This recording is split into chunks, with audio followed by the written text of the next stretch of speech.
Hey, what's up guys, Matt here. Today I'll be reviewing the Air New Zealand A321neo in the all black, or sometimes referred to as the Black Fern livery, by Gemini jets in a 1 to 200 scale. Please check the description in case you missed anything throughout this video. All of my social media links will be down there. I pre-ordered this from jetwaymodels.com. Their link will also be down in the description. This is my 8th A320 model and it's my 24th Air New Zealand model. Some information about Air New Zealand. The operation space is out of Wynyard Quarter in the Auckland CBD in New Zealand. Their main hubs are Auckland, Christchurch and Wellington. Their focus cities include Hong Kong, Chicxulub and Los Angeles. They were founded on the 26th of April 1940 as TL, which is Tasman Empire Airways Limited. And they commenced operations on the 1st of April 1965 after being renamed to Air New Zealand. Their fleet as of the 20th of July 2022 consists of 104 aircraft, 31 of which are A320s, 18 are A320ceos, which are the current engine options, 6 are A320neos, which are new engine options, and 7 are A321neos. There are also 7 unfilled A321neo orders. They serve 52 destinations, and the current A321neo routes are from Auckland to Brisbane, Christchurch, Dunedin, Gold Coast, Melbourne, Nandi, Sydney and Queenstown, and also from Christchurch to Melbourne and Sydney. This aircraft's first flight was on the 25th of October 2018 and delivered to Air New Zealand on the 31st of October 2018. The Airbus engine designation code for this aircraft is 71.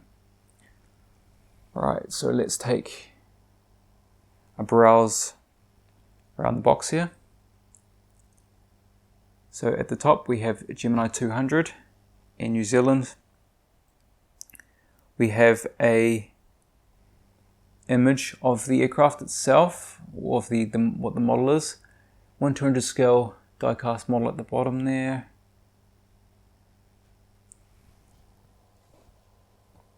On the back of the box, we have the standard Gemini Jets description. And also down towards the bottom, just again the standard stuff. On, oops, sorry about that, the top of the box, the right hand side, the bottom, and the left. Right, so as is typical with Gemini Jets boxes, there's a little flap here that just needs to be popped open. And then we've got the pieces for the stand up here, as you can see, and then we lift this up. And there we have the model. Alright guys, the model is now out of the box. And we're going to start at the cockpit windows on the port side.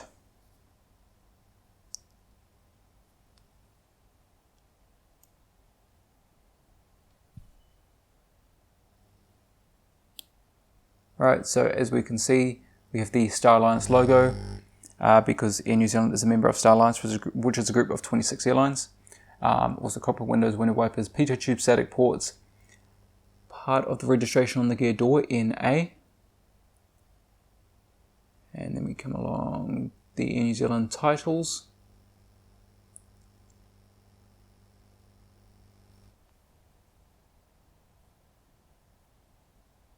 And then onto the,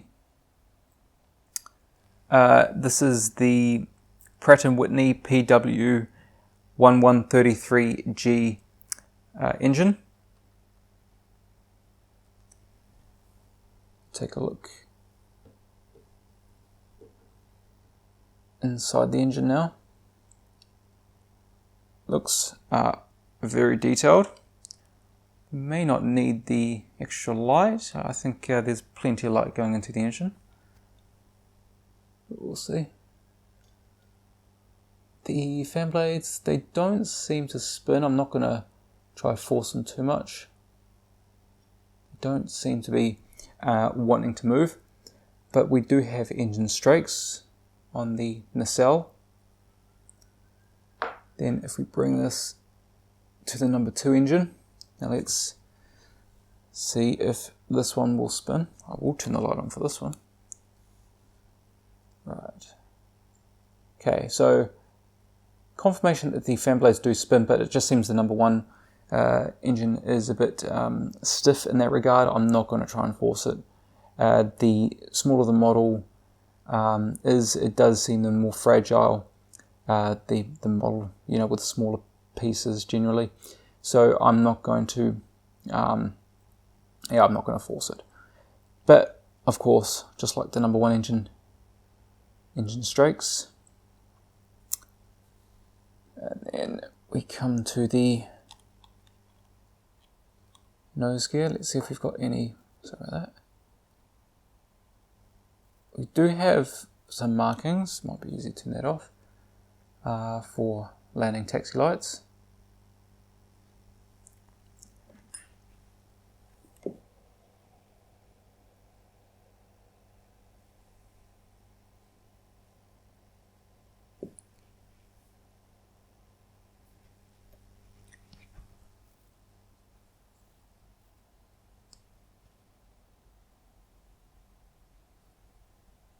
Alright, and onto the winglet,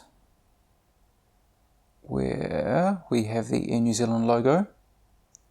And then also you can just see on the leading edge right there we have the red navigation light, and also the strobe light back onto the fuselage.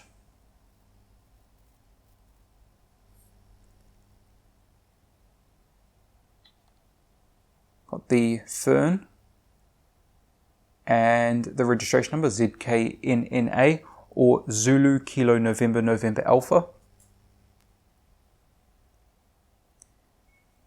And of course on the tail we have the Air New Zealand logo, the Koru.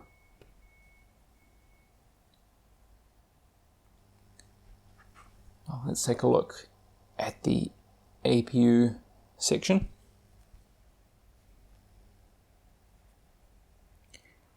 Now there isn't a lot of detail, of course. As you can see, it's basically just a blank area with a marking at the bottom for the strobe light. So there isn't really I guess an indent of sorts for to replicate the exhaust. But the smaller the model is, generally you get fewer and fewer details. And now we move on to the starboard side at the cockpit windows. We'll also have the window wipers, P2 tube static ports. Again, Star Alliance logo, part of the registration on the gear door.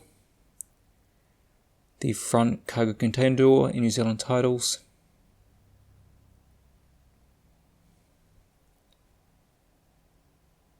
There's the Pratt & Whitney engine.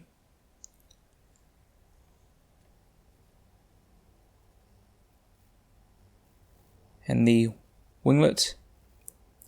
Green navigation light, strobe light. Back onto the fuselage. The rear cargo container door.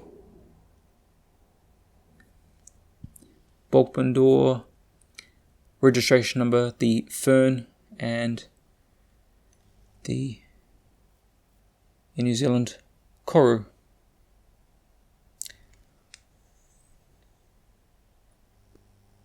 Alright, so we'll take a look underneath the aircraft now.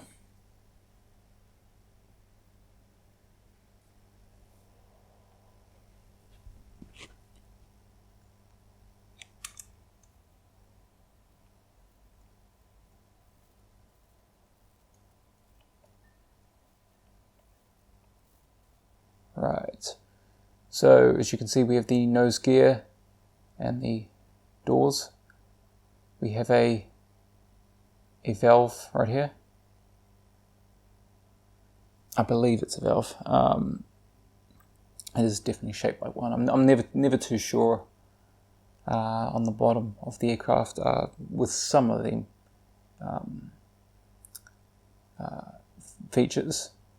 But we've got the NACA ducts, hole for the stand, anti-collision beacon, main gears, gear doors. Look underneath those wings. They seemed fairly well detailed with all the markings for flaps, slats, ailerons. Same on this side, but with the registration number. And underneath the engines, which I didn't show this side, but yeah, they're quite well detailed. Of course, typical with Gemini Jets models, their logo. Sort of got a greasy look right here. I'll just try and wipe this away. There is a bit of grease that comes with these models sometimes out the box. You just need a bit of a clean. Of course, I haven't actually opened this until now, so I haven't had that chance. Antenna, another valve, and then the APU housing. And onto the top of the aircraft, we have an antenna, some more antenna markings, anti-collision beacon, the that right there, that's the SATCOM, overwing emergency exits, and on the wing we have the do not walk outside this area markings, flaps, slats, ailerons and spoilers. Another little detail is the Air New Zealand logo on the inboard side of each winglet. It's pretty cool.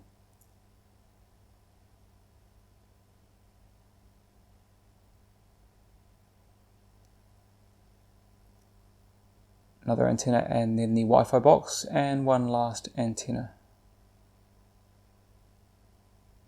And on the horizontal stabilizers, you can see one grey dot on each one. They are the logo lights that light up the tail at night time.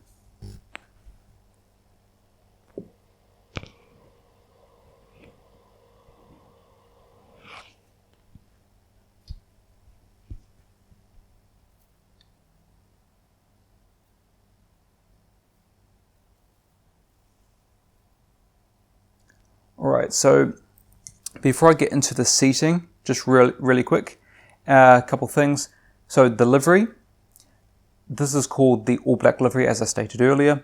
It's also known as the black fern livery. It actually replaced the all blacks livery, so not to be confused, all blacks. Now the all blacks is I should say, the national rugby team. However,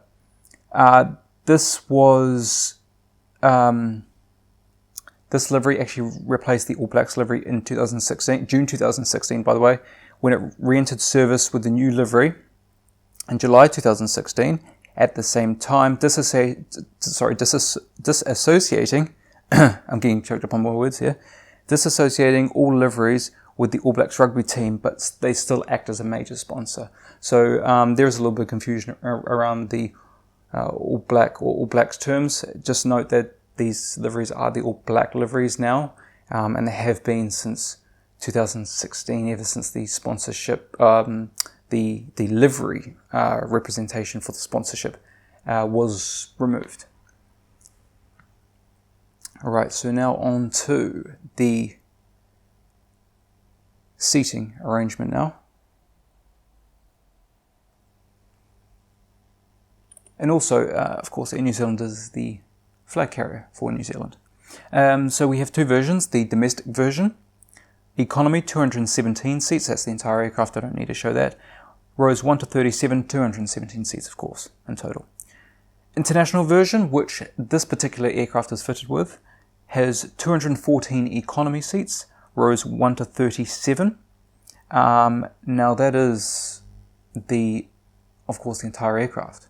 However, Space plus economy configuration is available for rows 2 to 9 on the left-hand side of the aircraft, so seats A, B, C, and rows 2 to 7 on the right-hand side of the aircraft, or seats D, E, F, which I don't really need to show because I'm sure you can sort of understand where those seats pretty much are. But of course, a total of 214 seats in that international version.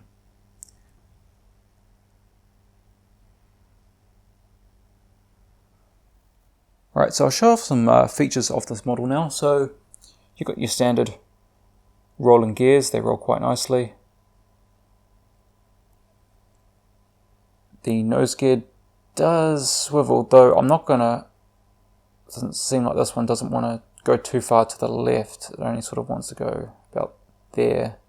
So I'm not gonna, again, not gonna force it. You can see how thin the gear, like inside there's a little metal piece that holds it all together, and that is even thinner than what you can see. So I'm not going to stress it, and I've actually had one where it's broken in the box before I even got it.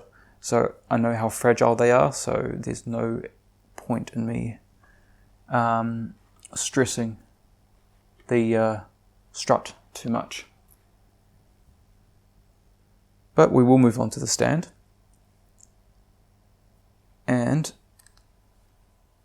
if I can show it here, these are, you may have seen these inside the box. These 3 metal pieces. So this goes in here.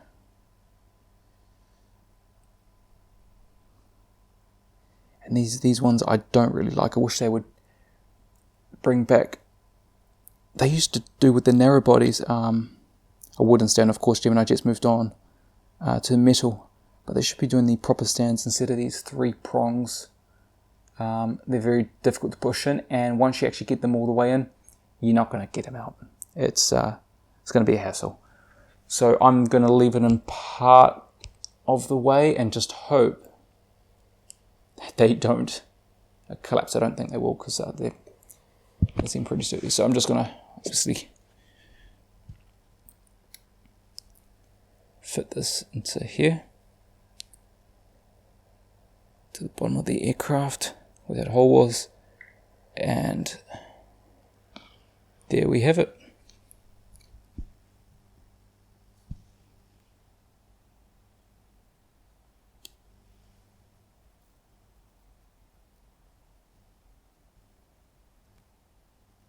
Alright, it's looking pretty good on the stand right there.